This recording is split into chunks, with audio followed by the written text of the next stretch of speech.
Kayo, class, ano ba ang mga pangarap niyo sa buhay? Ma'am, ako, gusto ko maging isang success na CEO ng isang beauty product.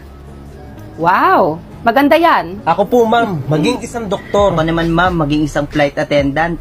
Maging isang attorney po. OMG! Bagay na bagay sa'yo maging attorney. Shh! Tumahimik, Teya. Ganyan ba dapat ang ikinikilis mo dito sa eskwelahan? Sorry po, ma'am. Ikaw, Kim, ano ang pangarap mo sa buhay? Ma'am, maging isang model po. Ano? Model? Baka naman tulog ka pa.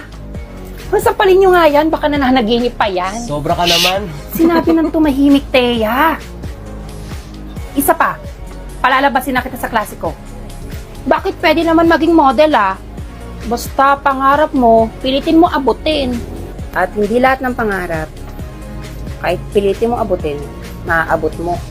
Alam mo na yun sa sarili mo. Dahil ba ganito yung mukha ko? Oo. Ano pa nga ba? Pag pangarap nyo, pangarap nyo. At walang sino man ang pwede magkomento sa mga gusto nyo sa buhay. Support ako sa iyo, Kim. At support ako sa inyong lahat kung ano man ang mga pangarap nyo sa buhay. Hinihiling ko na matupad niyo yun. Salamat po, ma'am. Ambisyosa. Napaka-ambi. Kawawa naman si Kim. Ay, sinabi mo pa. Magsitahimik kayo, class. May bisita tayo. Siya si Miss Abby, ang CEO ng produktong Abby Skin. Hello, class. Ako nga pala si Abby, ang CEO ng Abby Skin Philippines. So, kaya ako nandito ay naghahanap ako ng magiging model ng brand ko. Pero bago ang lahat, gusto ko kayo bigyan lahat ng produkto ko para sa ganun ay masubukan nyo. Wow, tamang-tama yata sa mukha ko to. Nakakaganda po ba yan? Yes. Nakakakinis at nakakaputi siya. Ambisyosa ka? Bulkasil o tubig ng baterya ang gamitin mo dyan sa mukha mo para mas matalab. Diba, girls? Grabe naman.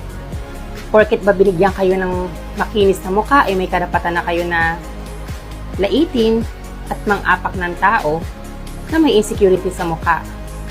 Sobra na kayo. Sorry po, ma'am. O sige, ganito na lang. Total ay magkakaroon kayo ng 2 buwan na bakasyon. Pero gusto ko kasi sorpresa ang magaganap sa Abby Skin event ko. Paano pong sorpresa, ma'am? Sa loob ng 2 buwan, kailangan nyo mag-send sa akin ng